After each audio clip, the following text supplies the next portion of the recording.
Assalamualaikum warahmatullahi wabarakatuh. Selamat pagi anak-anak. Semoga kalian selalu dalam keadaan sehat dan semangat belajar.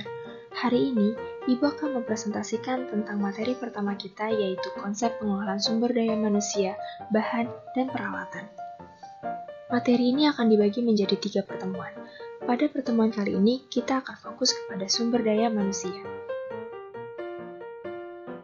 Sebelum kita masuk kepada materi konsep pengelolaan sumber daya manusia, mari kita ulas 3 pihak terkait pelaksanaan konstruksi, yaitu adalah pemilik proyek, kontraktor, dan konsultan. Berikut adalah hubungan kerja dari ketiga pihak pelaksanaan konstruksi. Pemilik proyek atau biasa kita sebut dengan owner adalah pengguna jasa yang memberikan pekerjaan kepada pihak penyedia jasa dan wajib membayar pekerjaan konstruksi. Sedangkan konsultan dan kontraktor merupakan penyedia jasa, di mana konsultan adalah badan usaha yang memiliki kemampuan memberikan masukan teknis dan dibagi menjadi 2 macam, yaitu konsultan perencana dan konsultan pengawas. Sedangkan kontraktor adalah badan usaha yang menerima pekerjaan dan menyelenggarakan pekerjaan konstruksi hingga selesai. Kontraktor bisa menjadi subbagian yang biasa disebut dengan subkontraktor, di mana pelaksana konstruksinya memiliki spesialis tertentu dan khusus. Sampai sini, apa kalian sudah paham tentang pihak-pihak yang terkait pelaksanaan konstruksi? Lalu, apa hubungannya pihak-pihak tersebut dengan materi kita hari ini? Ya, karena materi kita masuk ke dalam manajemen ketiga pihak terkait.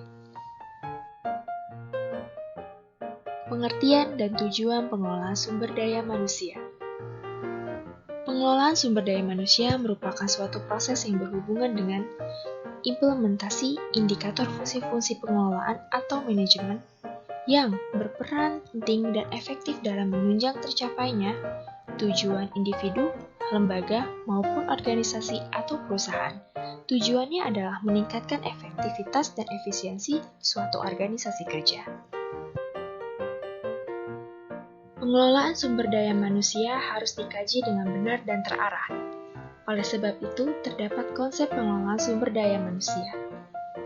Edwin B. Clifford tahun 1984 menyatakan bahwa pengelolaan sumber daya manusia merupakan proses perencanaan, pengorganisasian, pengarahan, dan pengendalian dari fungsi operasional, yaitu pengadaan tenaga kerja, pengembangan, kompensasi, integrasi, pemeliharaan, dan pemutusan hubungan kerja untuk mencapai tujuan atau sasaran perorangan, organisasi, dan masyarakat.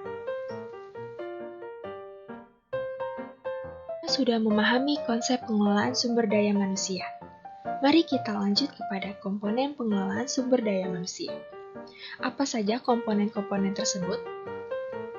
1. Perencanaan atau planning merupakan suatu tindakan pengumpulan data, informasi, asumsi, atau fakta kegiatan yang akan kita laksanakan. Kedua, pengorganisasian atau organization merupakan tindakan mempersatukan sekelompok tenaga kerja dengan kegiatan yang saling berhubungan. Ketiga, pengarahan atau directing merupakan kegiatan memberi petunjuk atau mengajak tenaga kerja melaksanakan pekerjaan sesuai dengan ketentuan perusahaan agar pelaksanaan kerja lebih efektif dan efisien. Yang keempat, pengendalian atau controlling merupakan kegiatan pengawasan atas semua tindakan tenaga kerja yang kemudian kita bandingkan dengan perencanaan yang telah kita bentuk. Sehingga kita dapat mengevaluasi pekerjaan yang terjadi di lapangan dengan yang kita telah rencanakan.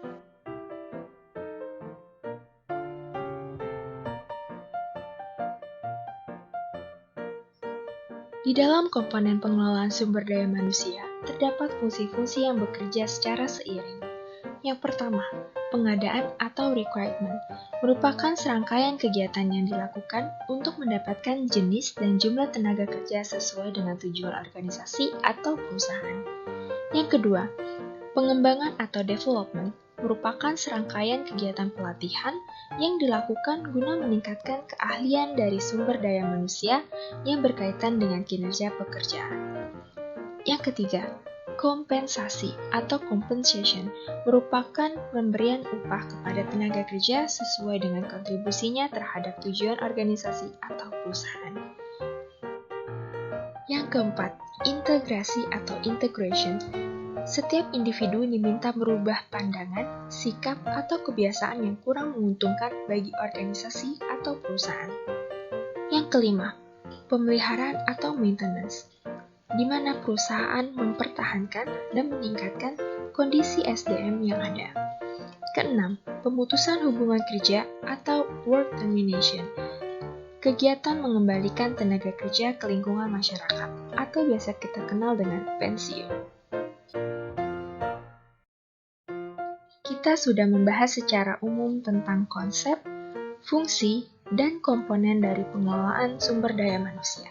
Mari kita ke penjelasan mikronya. Requirement atau pengadaan tenaga kerja. Menurut Randall dan Susan, pada tahun 1997, rekrutmen meliputi upaya pencarian sejumlah calon karyawan yang memenuhi syarat dalam jumlah tertentu sehingga perusahaan dapat menyeleksi skala mikro orang-orang yang paling tepat untuk mengisi lowongan pekerjaan yang ada. Kita memang sudah tidak asing dengan kata requirement, tapi apa saja sih kegiatan requirement itu?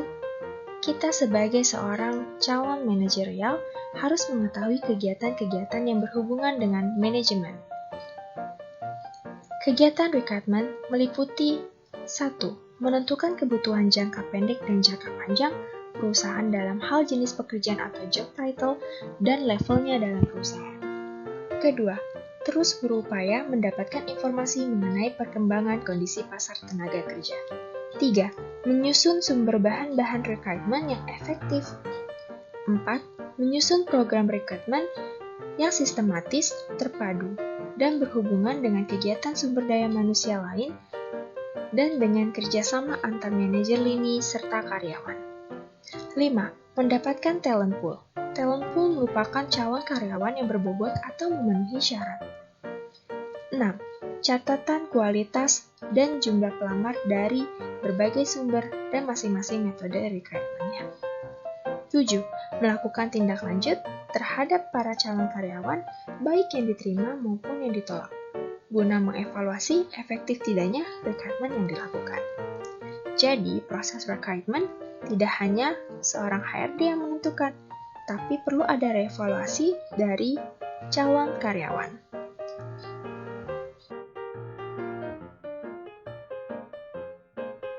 Setelah kita mengetahui kegiatan rekrutmen, kita juga harus memahami hubungan aspek rekrutmen dalam pengelolaan sumber daya manusia.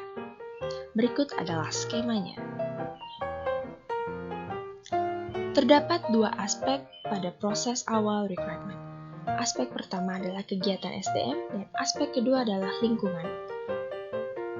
Aspek kegiatan SDM terdiri dari perencanaan SDM, perancangan kerja, analisis jabatan, hingga pelatihan dan pengembangan.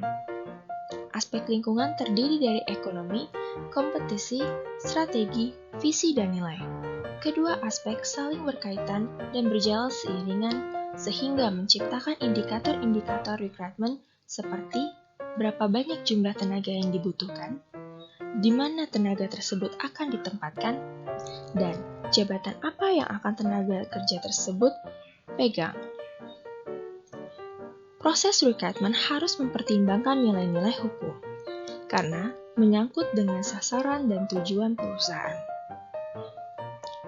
Rekrutmen terbagi menjadi dua macam berdasarkan cara mendapatkan tenaga kerja, yaitu internal dan eksternal. Internal merupakan perekrutan tenaga kerja dari karyawan-karyawan yang sudah bekerja pada perusahaan tersebut. Eksternal mendapatkan tenaga kerja dari pihak-pihak luar dari perusahaan tersebut. Kita bahas ke perekrutan internal. Bagaimana merekrut tenaga kerja secara internal?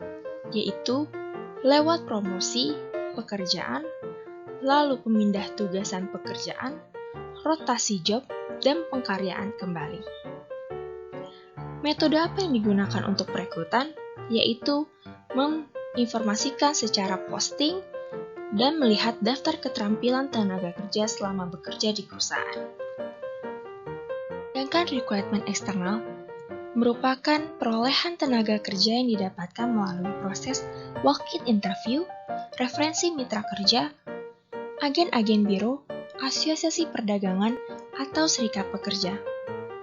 Metode rekrutmennya berupa calon tenaga kerja mendapatkan informasi terkait lowongan pekerjaan dari radio, koran, maupun media lain, dan mendaftarkan dirinya pada form peminatan lowongan pekerjaan tersebut.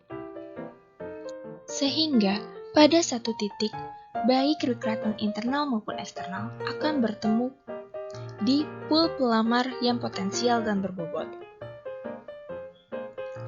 Dari proses tersebut, dilakukanlah kegiatan rekrutmen berupa wawancara realistis dan perluasan kesempatan jenjang kerja dan karir.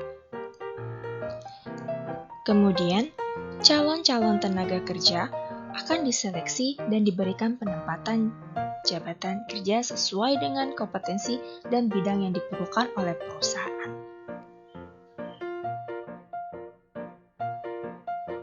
Selection atau proses seleksi. Menurut Randall, Escler dan Susan E. Jackson tahun 1997 yang mengkaitkan seleksi dan penempatan menyebutkan bahwa seleksi atau selection adalah proses mendapatkan dan mempergunakan informasi mengenai pelamar kerja untuk menentukan siapa yang seharusnya diterima menduduki posisi jangka pendek dan jangka panjang di perusahaan. Dan penempatan atau placement berkaitan dengan pencocokan seseorang dengan jabatan yang akan dipegang, berdasarkan pada kebutuhan jabatan, pengetahuan, keterampilan, kemampuan, preferensi, dan kepribadian karyawan tersebut. Berikut adalah sumber pustaka yang digunakan pada pemaparan materi hari ini.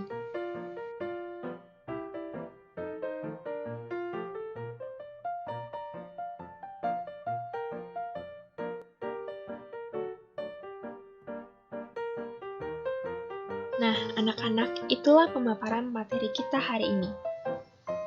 Tetap ulas pembelajaran yang sudah diberikan, dan tetap semangat untuk belajar. Jika ada yang ingin kalian tanyakan, bisa kalian isi kolom komentar. Terima kasih telah menyaksikan presentasi dengan baik. Jangan lupa like dan subscribe.